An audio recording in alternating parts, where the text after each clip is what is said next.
didn't have to knock me out, but I'm still holding the throne. You never know till it's over. So hey everybody, Harvey Talks Prison here. Today I want to be talking about a typical day in Missouri prison. My face is red, I just came from outside, it's cold. I'm going to be mostly talking about South Central Correctional Center because that's where I did most of my time at. That was the last place I did time at. And but you know, they're different in different prisons, how the day goes. But I'm going to have a end card that you can click on for more videos about South Central Correctional Center. And so let's go. When you get to a maximum security prison in Missouri, it's mandatory that you work food service, and they have 2 shifts, morning and afternoon, and they start work at 3 o'clock. I mean, that's when they got to be there. And they go sit in the chow hall, and they call, and also food service warehouse workers are there, and they go call, they will call the bakery, the cooks, one at a time, the workers for each of those areas. Prep room and line service, you know. And the food service warehouse workers usually get off early, but others kind of got to work late. So then at 6 o'clock they have count, and after count they have at 6:30 they start running the main line, the chow hall. So it rotates each day, so your house may be first one day, and then second the next day, and then third, and so on. And it rotates 4 houses. You know, the other 2 houses are the whole. Come back, and about 7:30 or so, they let the other workers out. You know, the barbershop workers, the rec workers, recreation workers. These people, they let them out. And I was one of them because I worked most of the time that I was there in recreation. And so they let us out, and we'd go out up there, and we'd ask them if they had anything for us to do. And usually we didn't have anything to do until the afternoon. But they have 2 yards, actually 2 softball fields. And it used to be when I first got there, everybody was out. Then they got it where the way it was when I left is one housing unit would get 1 yard in the gym, the other housing unit would just get the yard, and the other 2 housing units will just have rec in the wings, or pods as some people call them. At 8 o'clock when they say yard is open, if your housing unit is having the yard or the gym, you take off for that. And people going to the gym usually race for the weight machines they want. Those in the wings, they race for the phones. And phones used to be, you know, there used to be a lot of stuff happening because of the phones. First they had no limit on the phones, and there was fights, and then they put a 15-minute limit with you not being able to call back for another hour. The people would use a PIN number, and then they would use their partner's PIN numbers. So there was still a lot of fights going on. But people got these tablets now where people make phone calls. And I remember when Kevin first called from a tablet, he was happy because he didn't have to wait in line for a phone or anything. Didn't have to race for a phone, and he kept going on about how he was calling from his cell. And I told him, yeah, you get kind of high tech on you. So I would assume because of that, the fights and stuff over the phones have went down. I haven't asked, so I don't really know. But anyway, at 10:30, yard is over, and so they'll say yard is closed, and wherever you're at, library, barbershop, gym, yard, wherever you're at, you go back to your housing unit. And if you worked out, people usually race for the showers. You know, I didn't take mine till the afternoon. 11 o'clock, they have 11 o'clock count. Then after count at 11:30, they had lunch. You know, chow again. They say mainline or chow time, whatever. You go eat again. 1 o'clock.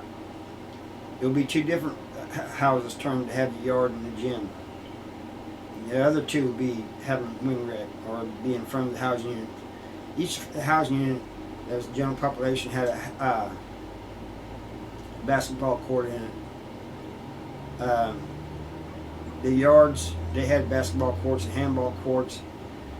Then inside the gym, there was a basketball court, and then a wall about waist high, and on the other side of that wall, there was the weight machines. And then in another room, it's what they called non-physical. That's where they had TVs up on the wall, a bunch of TVs, and you could use headphones, and just you would hear, what was coming, because some people might be watching. There might be people watching different TVs, so you need headphones for it. Can't have them all on at the same time. You can also play games in there, Then they had these different tournaments and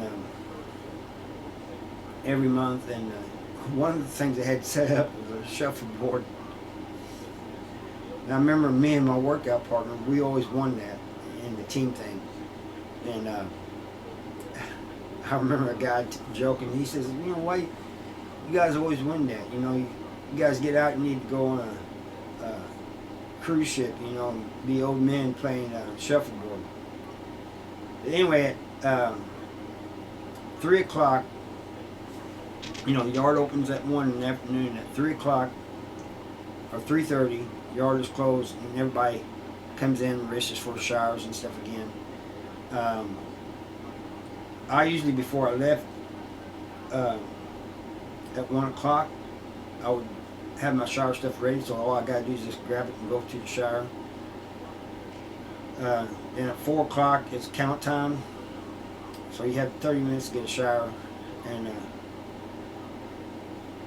at 4:30, they'd run supper. Now at 6 o'clock, in the summertime, they had night rec. And I would have to work then sometimes too. During the day, there was a lot of rec workers, but at night there wasn't so many, so it just depended if he called me or not. Sometimes he would, sometimes he wouldn't. A lot of times he did, though, because there was a few of us he liked having work for him. And but other than that, the yard's usually open until it gets dark, and sometimes it's not until almost 9 o'clock. Anyway, at 9 o'clock, when it gets dark, they close the yard. And at 9:30, they close. You have to lock down. But in the wintertime, fall, spring, and wintertime, they don't have night rec, so people just come out at 6 and talk to people, play cards, whatever, get on the phone, take showers. I usually came out for a little bit, talked to some people, maybe cook. If we was cooking up, I might cook up with them. But I spent a lot of time in the cell in the evening watching shows that I watched, writing letters and stuff like that. At 9:30, they locked us down. At 10 o'clock, they had a 10 o'clock count. Now, this count time, not only did you have to stand with your light on, like the other counts, but you also had to say your name and number. They called it a name and number count. And you had to have show your little ID. After I left there, before I left there, they started doing letting people back out again. They called it late night. at 11:30, and they'd let them out for an hour. But the whole is different in population, and in the whole, you get a shower every 3 days. And when you gotta be quick too, they'll come around because they did the showers late at night. They'll come around and ask for a shower. And sometimes they say it real quiet, so you gotta be watching for them because they don't want to do the showers. And they'll cuff you, and then they put this like little leash on the cuffs. It feels like you're, on a dog leash. And they take you to a shower, and that's every 3 days. Now, if you're not on DISCEG, you get a phone call every week. DISCEG, disciplinary action, is what you went to the whole week before to start with. Maybe for 10 days or whatever. But after that, you're on ADSED, and then you can make phone calls once a week.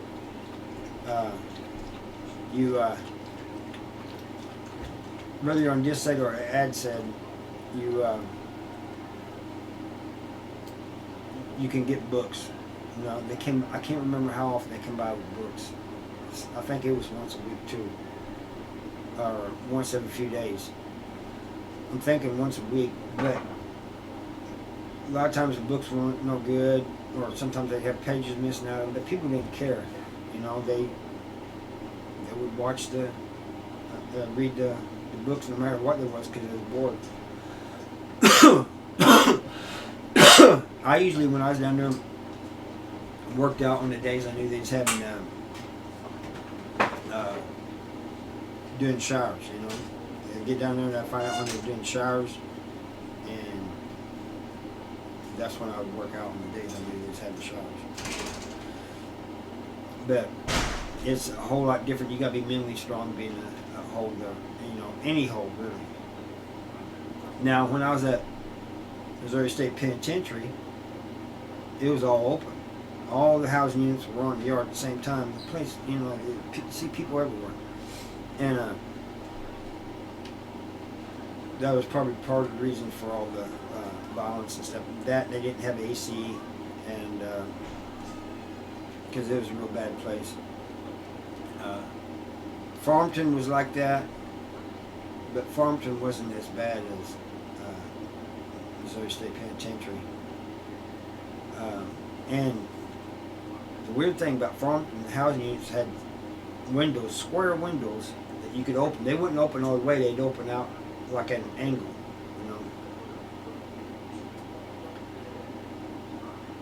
But anyway, this is just a little bit of a typical day. If there's something I missed, or if there's questions you asked, or questions you want to ask, please ask them, and I'll try to answer them.